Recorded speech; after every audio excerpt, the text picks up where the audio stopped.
Hello guys, let's talk about hire purchase.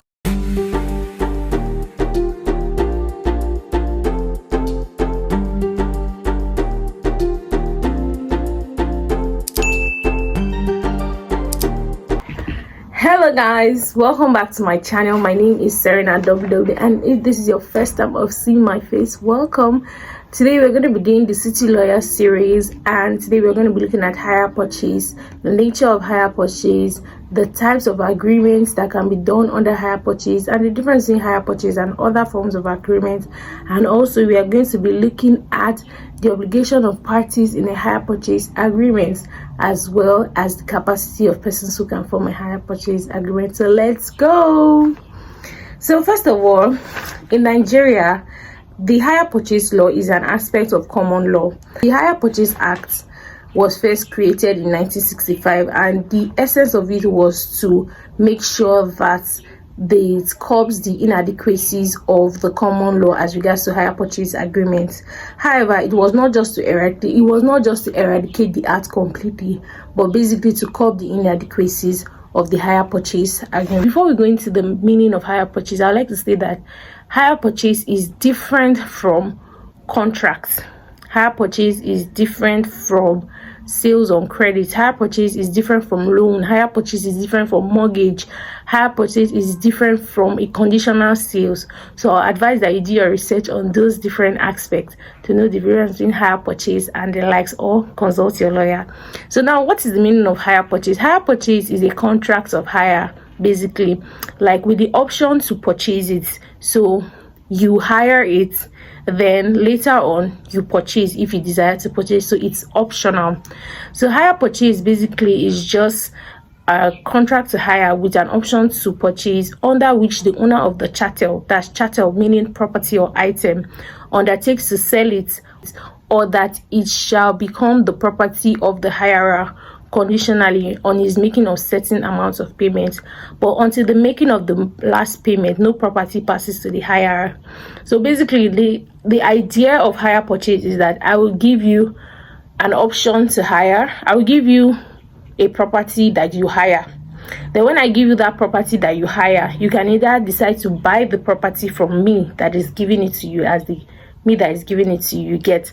So it's just basically an option of, rather than taking a loan from me or a mortgage, you can just hire this property for me, and you'll be paying me, like, let's say, some instrumental payments, and upon the last payment you can decide to say, okay, I want to buy it or I want to return it, that kind of thing. But until you make that last payment, the property will not pass to you. That's just basically the idea of hire purchase. And the reason for hire purchase is to allow credit to someone who is unable to pay cash. So it's basically to allow credit to someone who is unable to pay cash.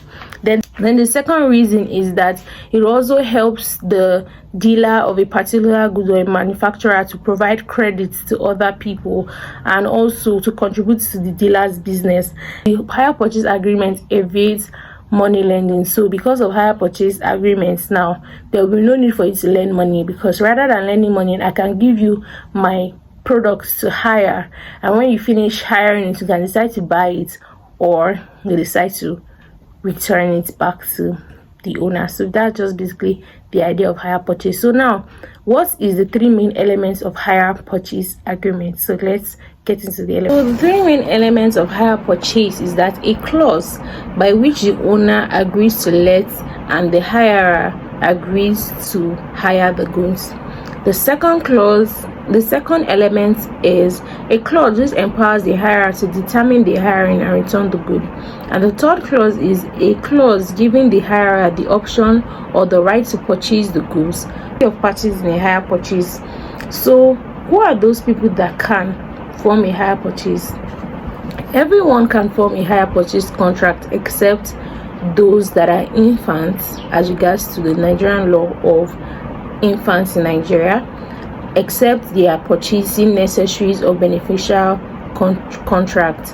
However, they cannot participate in trading contracts.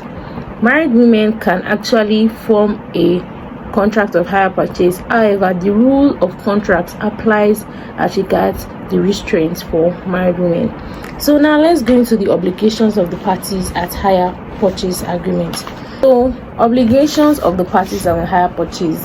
Obligation of the owner. The owner has an obligation to deliver the goods. Also, the owner still has obligation as regards the contract, which is an implied obligation of delivering of the goods.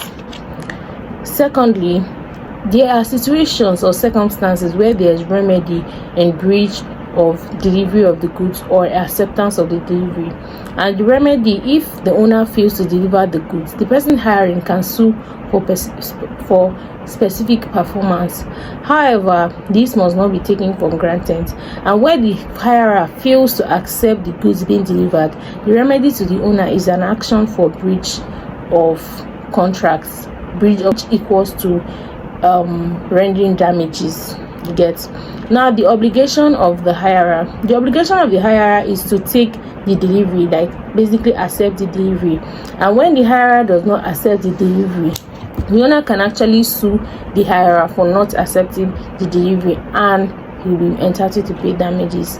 Although when the goods are in the custody of the hirer must take good care of them, and also must make sure that the goods do not spoil. If you are in a hire purchase agreement and you are facing some difficulties, do well to consult your lawyer as regards the remaining remedies available to you. Thank you so much for watching today's video. I remain Serena till I see you next time.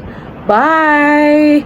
Please don't forget to like this video, share with your friends, and comment down below. So bye.